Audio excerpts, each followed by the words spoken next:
For 3,300 years, the most famous mummy on Earth has been hiding something. Not inside its tomb, not inside its golden coffin, inside its own body.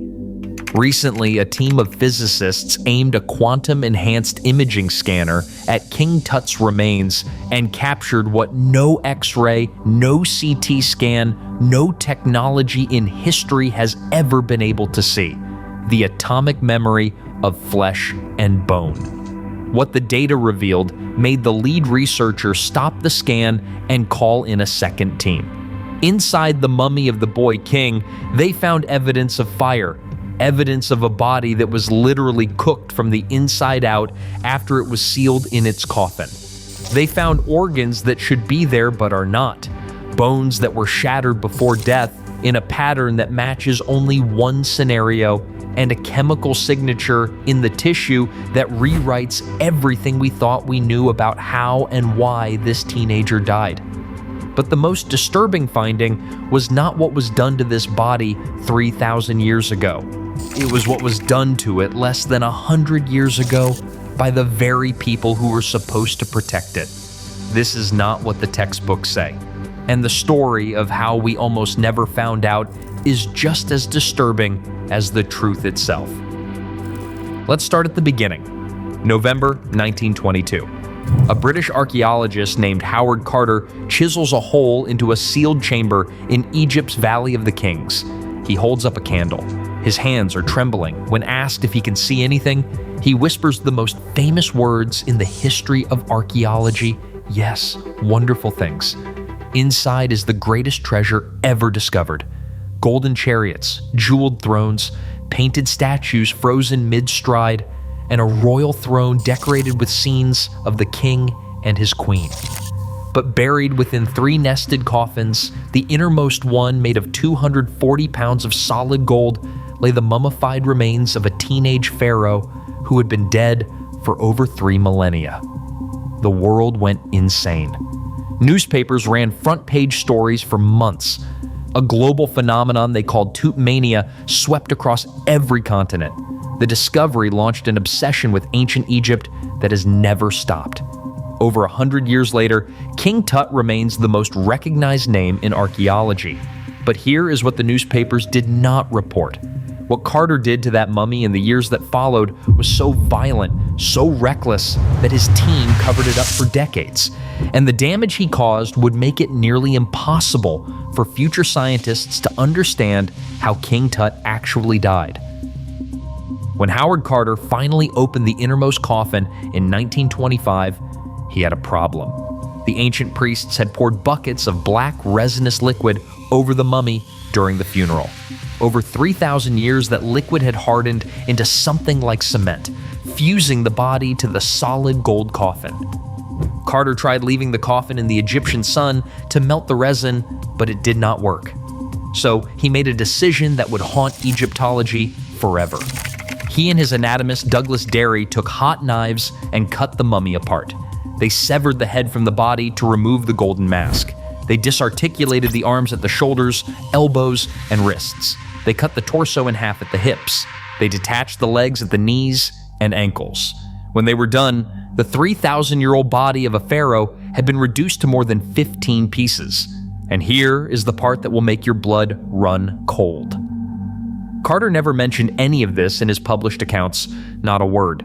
His photographer Harry Burton documented everything. In one image, Tut's severed skull is literally impaled on a rod to keep it upright for photos.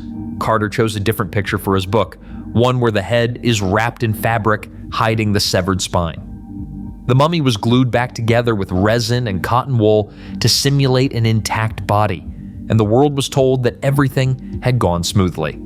This cover-up meant that when scientists later found the mummy in terrible condition, bones broken, sternum missing, ribs gone, fingers and toes detached, they could not tell which damage was ancient and which was Carter's doing.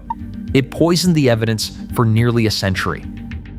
But technology doesn't care about cover-ups. In 1968, a professor named R.G. Harrison brought a portable X-ray machine into the tomb. He immediately noticed Carter's dismemberment, something the published record never acknowledged. But he also found something else: 2 loose bone fragments floating inside the skull. The world lost its mind.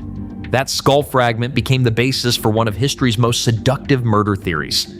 King Tut, they said, had been killed by a blow to the head, assassinated by his own advisor, a man named Ai, who became pharaoh immediately after the boy's death. It was the perfect conspiracy: a teenage king, a power-hungry vizier, and a skull that seemed to prove it all. This theory dominated for decades. Books were written, documentaries were filmed. The murder of King Tut became accepted as fact by millions of people. Then, in 2005, the Egyptian government did something unprecedented. They put the mummy through a CT scanner. 1,700 three-dimensional images were captured in 15 minutes, and the murder theory collapsed. The computed tomography scan proved the skull fragments were not from an injury. They matched a broken vertebra and the base of the skull. Damage consistent with Carter's rough extraction, not assassination. There was no evidence of a fatal blow to the head, no signs of poisoning. The murder theory was dead. But the computed tomography scan found something arguably more disturbing: a severe fracture in Tut's left thigh bone just above the knee.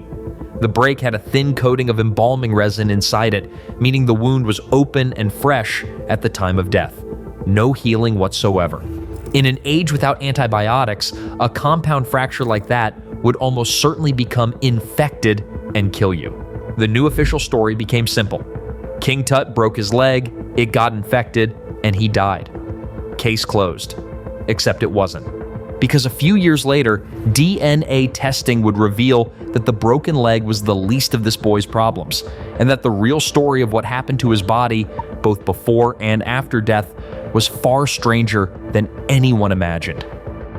In 2010, the first DNA study ever conducted on ancient Egyptian royal mummies changed everything.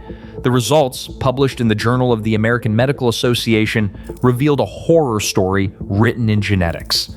The team extracted DNA from the bones of 11 royal mummies, including Tut and 10 others suspected of being his relatives. They built a 5-generation family tree using Y chromosome analysis and genetic fingerprinting. And what they found was devastating. King Tut's parents were not just related, they were full brother and sister. His father was the heretic pharaoh Akhenaten. His mother was Akhenaten's own sister, a mummy previously known only by her tomb number. The geneticist on the team, Karsten Pusch from the University of Tübingen, put it bluntly: forget the image of a strong young pharaoh riding chariots. Picture instead a frail, weak boy with a club foot who needed a cane to walk. And the canes were not just symbolic. CT scans confirmed that Tut had a severe deformity in his left foot caused by a vascular bone necrosis, the literal death of bone tissue inside his living body. It was painful, crippling, and progressive. Think about that. Over 130 walking sticks were found in his tomb. For decades, people assumed they were ceremonial objects, symbols of royal power. They were not. He actually needed every single one of them. There is even a painting on the wall of his tomb showing Tut hunting while seated, an almost unheard of depiction for a pharaoh. It was not artistic choice. It was physical necessity. He could not stand long enough to hunt on his feet. On top of that, the DNA revealed something even more dangerous lurking in his blood: multiple strains of Plasmodium falciparum, the parasite that causes the deadliest form of malaria. It was the oldest genetic proof of malaria ever found in any human being. This boy was fighting bone disease, immune deficiency from generations of royal inbreeding, and repeated bouts of lethal malaria, all at the same time. And he was supposed to be running an empire. The team also found something heartbreaking in the tomb: 2 tiny mummified fetuses buried alongside Tut. DNA confirmed they were almost certainly his daughters, conceived with his wife Ankhesenamun, who was likely his own half-sister. Neither baby survived to birth. Both were casualties of the same genetic curse that was slowly destroying the entire royal bloodline. The 18th dynasty of Egypt did not just end, it consumed itself. But then, in 2013, a British team made a discovery about the mummy that nobody saw coming, and it changed the story from tragic to almost unbelievable. Egyptologist Chris Naunton was going through Howard Carter's original handwritten notes when he found a detail that had been completely overlooked for nearly 90 years. Carter had written that the mummy appeared to be burnt. Nobody had followed up. Naunton tracked down a researcher named Robert Connolly at the University of Liverpool, who had small samples of Tut's actual flesh in his office, taken during the 1968 X-ray examination. They put the flesh under an electron microscope. It was charred. Chemical tests confirmed it.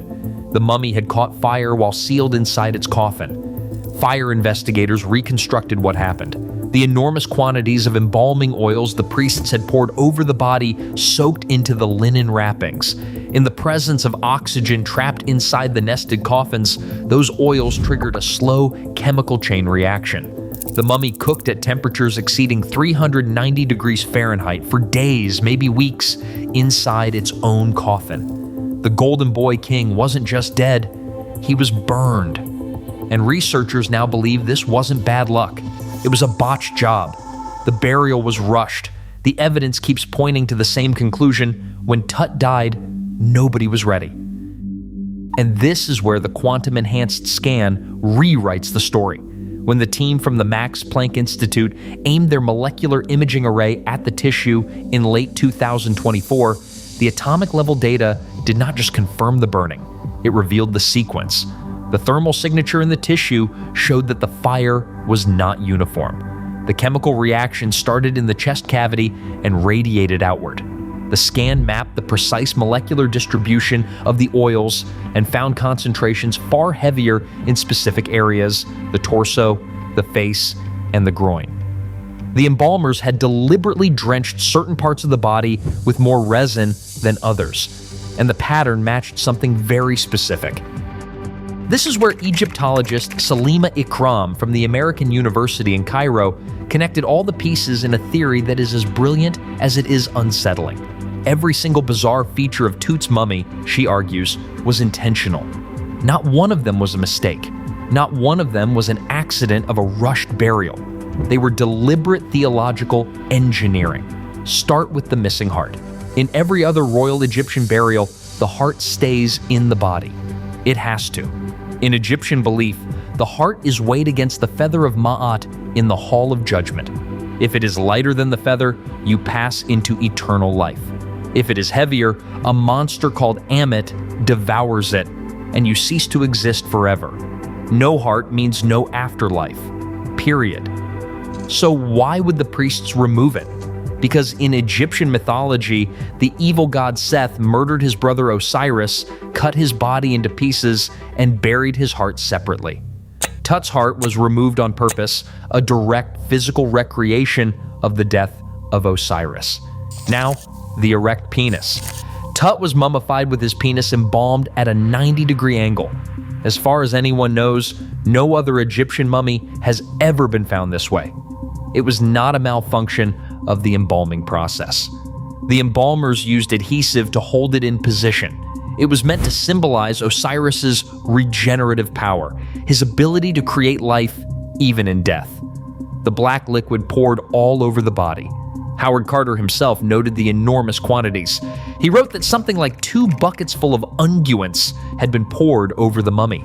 It turned Tut's skin dark, almost black, making him physically resemble Osiris, who was always depicted with black skin, the color of Egypt's fertile Nile soil, the color of rebirth. Even the unusual arm position, with elbows jutting out sideways instead of crossed high on the chest like other pharaohs, matches depictions of Osiris exactly. The embalmers even placed a conical linen pad on his head in the shape of the crown of Osiris. Carter noticed this and wrote about it, but nobody put the pieces together for almost a century. The embalmers were not making mistakes. They were not cutting corners in a rushed burial. They were performing a ritual transformation unlike anything done before or since. They were turning the dead boy king into a literal physical god, and they had a desperate reason.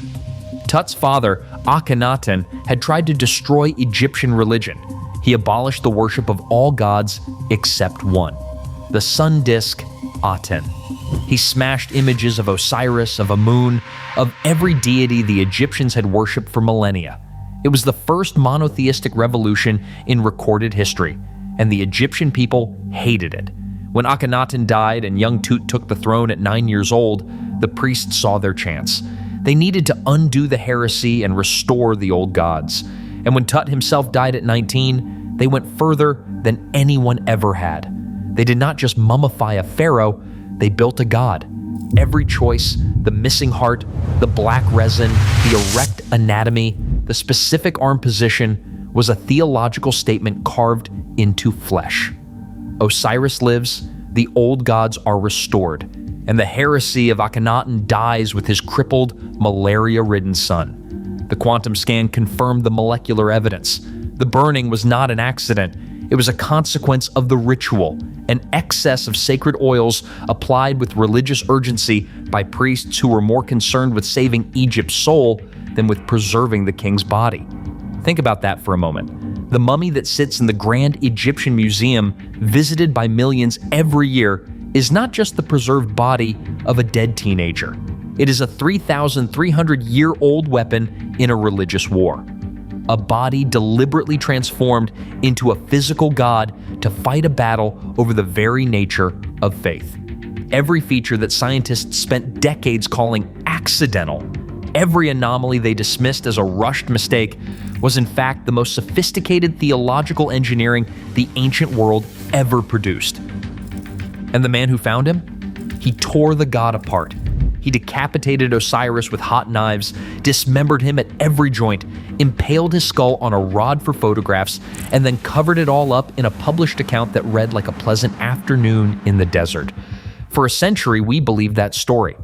Inside that body, inside that battered, burned, glued back together mummy, is a story of incest and genetic collapse, of a crippled boy propped up by walking sticks and ravaged by malaria, of a death so sudden the priests had to improvise the most ambitious funerary ritual in Egyptian history, of a body that caught fire in its own coffin and cooked for weeks, and of a modern archaeologist who destroyed the evidence and lied about it. All of these layers stacked on top of each other like the wrappings of the mummy itself. And we only found out because a machine that reads the memory of atoms finally peeled back the last one. There are 30 other royal mummies in museum collections around the world that have never been scanned with this technology. 30 bodies with 30 stories sealed inside them. If one teenager's mummy could hide this many secrets for this long, imagine what else is waiting. If you found this fascinating, hit subscribe for more secrets from history that were never supposed to be found.